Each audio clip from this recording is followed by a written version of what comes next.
అందరికీ నమస్కారం. ఈ మధ్య గూడూరు మండలం మల్లవోలు పోలవరం గ్రామాల్లో వరుస నేరాలు హౌస్ బ్రేకులు జరిగాయి. అలాగే పెడన మండలంలో కూడా గత సంవత్సరంలో హౌస్ బ్రేక్ ఇన్మేట్స్ ఆప్షన్స్లో జరిగింది. మాకున్న సమాచారానికి ప్రకారం Gudur police Bandar rural inspector గారి ఆధ్వర్యంలో కొంత నేరస్తులందరినీ కూడా ఈ కేసులకు సంబంధించిన నేరస్తుల్ని అరెస్ట్ చేయడం జరిగింది. వీళ్ళందరూ కూడా మన గూడూరు మండలం పోలవరం అలాగే మల్లవోలు గ్రామానికి చెందిన వాళ్ళు. వీళ్ళందరూ యంగస్టర్స్ 19, 20, 22 ఇయర్స్ వాళ్ళు. అందరూ 10th ఇంటర్మీడియట్ డిగ్రీ డిస్కంటిన్యూ చేసి చిన్న చిన్న పనులు చేసుకుంటూ వ్యసనాలకు అలవాటు పడి ఈ నేరాలు చేశారు. అన్నీ కూడా ఎవరైతే వాళ్ళ ఊర్లోనే ఎక్కువ నేరాలు చేశారు. పోలవరం అలాగే మల్లవోలు గ్రామాల్లో ప్రాపర్టీ యాజ్ ఇట్ ఈజ్గా రికవర్ చేయడం జరిగింది. ఈ 6 కేసుల్లో కలిపి మొత్తం 99 గ్రాములు గోల్డ్ ఐటమ్స్, అలాగే సిల్వర్ 1/2 కిలో సిల్వర్, 2 బైకులు చేశారు. ఈ అన్నిటిని ఇండికేషన్లో కూడా ప్రాపర్టీ రికవర్ చేసుకున్నాం. ఈ సందర్భంగా పోలీసు వారి నుంచి సమాజానికి ఇచ్చే మెసేజ్ ఏంటంటే, వీళ్ళందరూ ఒకే గ్రామంలో ఎలాంటి వాళ్ళు ఉన్నారు, వాళ్ళ జీవన విధానం ఏంటి, వాళ్ళ ఖర్చులు ఏంటి, ప్రతి సమాచారాన్ని ఇన్ఫర్మేషన్ని పోలీసుతో షేర్ చేసుకుంటే ఈ నేరస్తులు ముందుగానే పట్టుకునేవాళ్ళు. వీళ్ళు 1.5 ఇయర్ నుంచి వీళ్ళ ఆపరేషన్స్ ఉన్నాయి. అలాగే కొన్ని బడ్డీ కొట్లు కూడా చేసినట్టు వాళ్ళు ఒప్పుకున్నారు.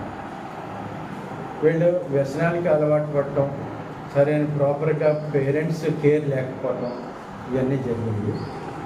ఈ నేరాలు డిటెక్షన్లో పోలీసు వారికి ప్రజలు సహకరించవలసిన విధానాలు ఏంటంటే, ప్రతి గ్రామంలో అవకాశం ఉన్న ప్రతి భూస్వామి కానీ కానీ సీసీ కెమెరాలు వాళ్ళ ఇంటికి పెట్టించుకుంటూనే రోడ్లకి బయటకు కూడా కట్టవలసిన అవసరం ఉంది. అలాగే ఇన్మేట్స్ ఆప్షన్స్లో ఎక్కువ నేరాలు జరుగుతుంది కాబట్టి విలువైన వస్తువులు, ఆస్తులు ఇళ్లల్లో పెట్టి ఎక్కడికి వెళ్ళకూడదు. అలాగే ఏదైనా సమాచారాలు ఉంటే ఈ మధ్య మా కృష్ణా జిల్లా ఎస్పీ గారు విద్యాసాగర్ నాయుడు గారు కొత్త నెంబర్ని కూడా 24/7 అందుబాటులో ఉండేలాగా ఒక నెంబర్ వచ్చి ఇవ్వడం జరిగింది. 9440904702. ఇది హెల్ప్ లైన్. ఏ విషయాన్నైనా కూడా చెప్పదగ్గ విషయం, పట్టదగ్గ నేరం గురించి ఉంటే ఈ నెంబర్కి ఫోన్ చేసి చెప్పచ్చు. మళ్ళీ వన్స్ అగైన్ 9440904702. సాంఘిక కార్యక్రమాలు, దొంగతనాలు, పట్టుకోదగ్గ నేరాల గురించి సమాచారం ఇస్తే వాళ్ళ ఇన్ఫర్మేషన్ ఇచ్చిన వాళ్ళంతా కూడా గోప్యంగా సమాచారాన్ని టోల్ ఫ్రీ అన్న నెంబరు పోలిస్తే కంట్రోల్ రూమ్లో ఉంటుంది. మనకు 24 hours కూడా ఆ నెంబరు ఆన్లో ఉంటుంది. మీ సమాచారాన్ని గోప్యంగా ఉంచుతారు. తర్వాత ముద్దాయిని ఇమీడియట్గా ఈ ముద్దాయిలు అంతకుముందు ఏమన్నా చేశారు సార్? ముద్దాయిని ఇదే మొదటిసారిగా చట్టానికి పట్టుబడ్డారు. అంతకుముందు అంటే 1.5 year బ్యాక్ కూడా పడల్లో నేరం చేశారు. దాంట్లో కూడా ప్రాపర్టీ రికవర్ చేసాం. అంతకుముందు పోలీస్ దృష్టిలోకి వీళ్ళు లేరు. ఇక ముందు నుంచి వీళ్ళు కంటిన్యూస్ వాచారు.